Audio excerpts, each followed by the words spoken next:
Elle dit, mon enfant là, je ne peux pas laisser qu'on le tue. Et qu'est-ce qu'elle a fait? Elle le cacha pendant 3 mois. Mais ayant peur qu'on la découvre et qu'on la tue, après les 3 mois, elle est partie se rendre et elle a déposé l'enfant, pas au palais de Pharaon, mais où ça? Sur les eaux. Et elle a dit à sa fille, à sa grande fille, reste au bord de l'eau pour observer comment Moïse, l'enfant là, va mourir. La preuve, elle-même, elle n'a pas nommé son enfant. Parce qu'on ne baptise pas de nom un enfant qui va mourir. Elle n'a pas donné un nom à son enfant. Parce que pour elle, l'enfant là va mourir. L'enfant là ne sera plus dans ses mains. C'est comme ça, il y a plusieurs parents ici. Ils ont compté sur tout le monde, sauf sur toi. Parce que dans leur esprit, tu ne deviendras rien, tu n'apporteras rien.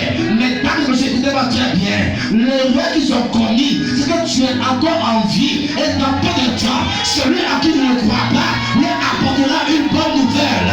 Tu ne mourras pas, tu vivras et tu seras la personne qui bénira la famille, qui bénira la maison. Je parle de quelqu'un ce soir, un combat sur toi. On n'a pas investi en toi, on n'a pas cru en toi. Mais très bientôt, quand tes parents vont te revoir, ils vont se mordre les doigts, ils vont se taper la tête parce qu'ils se diront, on croyait à sa mort, on croyait qu'il ne réussira pas. Écoutez-moi très bien, c'est pas l'homme qui fait réussir l'homme, mais c'est Dieu qui fait réussir l'homme. Je déclare sur quelqu'un, même si eux, ils croient à ta mort, je crois à ta vie. Même si eux, ils croient à ton échec, je crois à ton succès. Même si eux, ils croient à ton célibat, je crois à ton mariage. Même si eux, ils croient à ton humiliation, je crois à ton élévation. C'est lui qui a dit amen bien, ça lui arrive. Et la sœur de Moïse observait. Il y a ce que j'appelle les observateurs de destinée.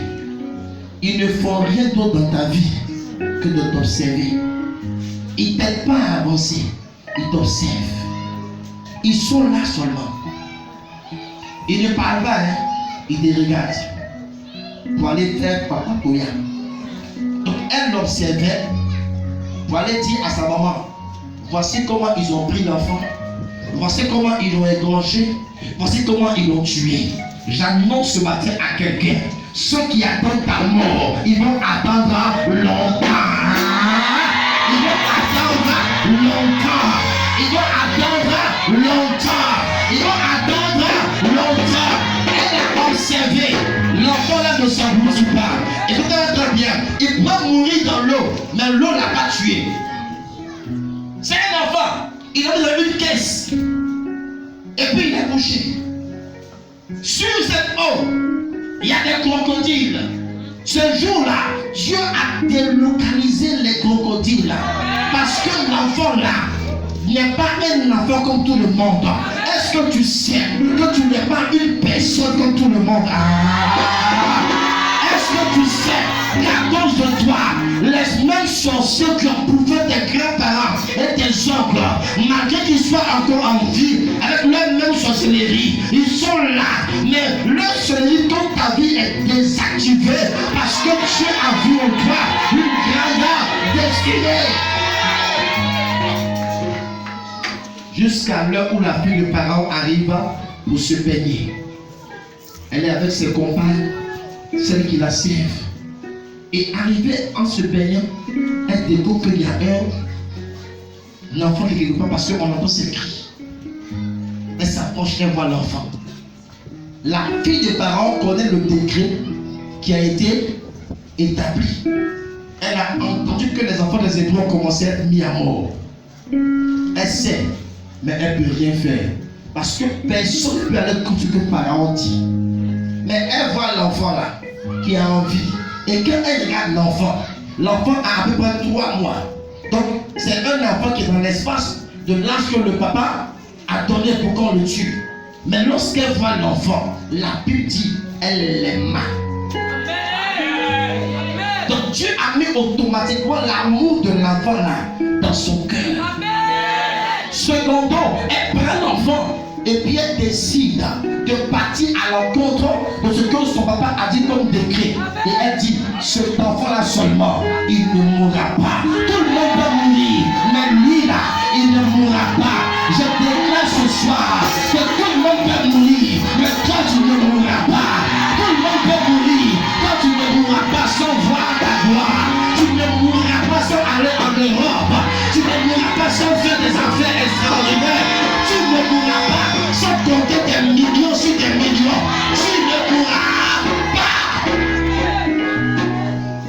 Et elle prend Moïse et elle voit la fille à côté. Elle lui dit, viens. C'est un enfant des Hébreux. Est-ce que tu peux m'aider à trouver une femme pour allaiter cet enfant? Qu'est-ce qu'elle fait? Elle dit, je connais une femme. Et elle va appeler la propre maman de Moïse pour lui dire, viens, j'ai une nouvelle à te dire. La maman va lui dire sûrement, dis-moi comment l'enfant là est mort. Je vais faire mon funérail. Dis-moi comment ils vont égorger ces gens-là. Dis-moi comment est-ce que Moïse a été englouti. Elle dit, non maman, c'est pas une nouvelle mortuaire. C'est une nouvelle de vie et de grâce. Parce que ton enfant n'est pas mort. Ton enfant n'est pas mort. L'espoir que tu as mis au monde qui est né là, il n'est pas mort. Nous tous on est ici femmes. Le seul garçon que tu as mis au monde là, il n'est pas mort. La fille des parents cherche une maman qui donnera son sein à l'enfant. Je lui ai dit, je connais quelqu'un. Elle dit, je suis prêt à l'allaiter. Elle dit, maman, tu le feras. Mais on va te payer encore avec boisson. L'enfant et son enfant, ça que la fille de parents dit que c'est son enfant. Quand Dieu veut te bénir, elle pensait ne plus revoir son enfant, elle le revoit et puis c'est elle-même qui l'allaite. Et puis elle allaite l'enfant et puis on la paye un salaire chaque mois. C'est comme si toi tu accouches et ton enfant tu l'allaites et chaque mois on te paye 400 000 francs, ben tu enlèves ton sein à ton enfant. Quelqu'un me suit bien. Quelqu'un me suit bien. Et elle le fait pendant un certain temps. Quand l'enfant a grandi, la fille de Pharaon vient reprendre l'enfant. Parce qu'elle a dit, cet enfant-là, il sera moi mon enfant. Il n'a pas grandi chez les Hébreux dans la souffrance. Il a grandi au palais. Il n'a pas grandi où il y a problème. Il a grandi là où il y a la solution. Amen. Il n'a pas grandi là où on pleure. Il a grandi là où on rit et où on se réjouit. Amen. Donc, elle lui a donné le nom de Moïse, qui signifie sauver des eaux.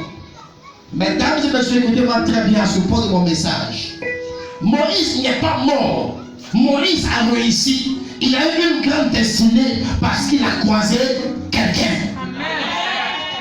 Plusieurs malheureusement sont morts. Ils n'ont pas réussi parce qu'ils n'ont croisé personne. Je t'annonce ce soir que après mon message, dès la semaine qui arrive, toi aussi tu croiseras quelqu'un de bien. Et là où tout le monde est mort, toi tu ne mourras pas. Tu croiseras quelqu'un qui bénira tes affaires. Tu croiseras quelqu'un qui t'introduira dans la gloire. Qui va dire le meilleur des gens que je parle de lui. Tu croiseras quelqu'un. L'erreur de plusieurs chrétiens, si je dis qu'on a avant de mon Dieu dit à Dieu, la fille des parents là, elle n'est pas chrétienne. Elle ne parle pas en langue. Donc pourquoi c'est elle que Moïse croise? Donc ça c'est pas Dieu. Quand je parle de ce genre de message, ouvre ton esprit, écoute-moi très bien. Quand je parle que tu croiseras quelqu'un, Dieu n'est pas obligé de te faire croiser un chrétien forcément qui a t'aider. La preuve dans l'histoire de la Bible et dans ce qui arrive dans les temps qui vont suivre, Dieu ne prendra pas forcément un chrétien pour te bénir. Premier exemple, un homme s'appelle Cyrus. C'est un roi cruel et mauvais. Il décide un jour, il se réveille, il dit ainsi m'a parlé Dieu.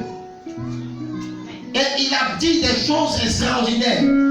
Que ceux qui sont de son peuple aillent rebâtir la ville de Jérusalem et qu'ils construisent leur temple. Et Dieu m'a dit de mettre tout à leur disposition, ils iront rebâtir. Quand il finit sa prophétie par Isaïe 45, il dit ainsi a parlé Cyrus, le roi de Dieu. Depuis qu'on voit Cyrus, le roi de Dieu, j'ai fini par comprendre que quand Dieu veut te bénir, il voit quelqu'un, même s'il est mauvais, juste pour la circonstance, pour changer. Celui qui a dit Amen, il croisera quelqu'un de bien. La semaine qui arrive, tu croiseras un homme d'affaires, une femme d'affaires, tu croiseras quelqu'un de bien, et que l'histoire ne sera plus pareille. Il mettra tout en tes mains, il mettra à ta disposition tout ce dont tu as besoin pour ton histoire et pour ta vie. Quand les Hébreux ont appris ça, ils ont été choqués. Cyrus est devenu loin de Dieu.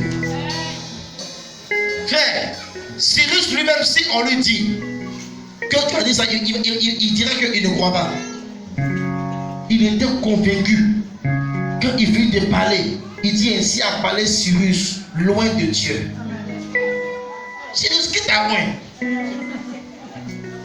Alléluia. Est-ce que tu sais que après ce message, Dieu va oindre quelqu'un spécialement pour une seule circonstance, afin de te faire rentrer là où tes propres parents n'ont pas pu te faire. Aïe, aïe, aïe, aïe, aïe, aïe, aïe. Mais celui qui me dit le meilleur amen, je prophétise. Tu arriveras là-bas, tes pieds entreront là-bas. Quelqu'un recevra une commission pour toi, il recevra une parole pour toi, et il te bénira à cause de ce que Dieu lui a parlé. Mardochée était assis devant le palais royal. Et la nuit, Dieu a parlé au roi païen. Il dit, qu'est-ce qu'on n'a pas encore fait pour Mardochée? Et lui-même, il fouille, il se rend compte qu'on n'a rien fait pour Mardochée. Il dit, c'est pas normal. Dès demain matin, faites ceci, cela pour Mardochée. Il y a 24 personnes ce soir ici. Au son de ma voix, il y a des gens qui sont payés de vue il y a longtemps, qui recevront cette nuit un songe à leur égard. Ils recevront une commission à leur égard. Ils recevront un message à leur égard. Dieu va leur louer spécialement à cause de toi pour une seule circonstance.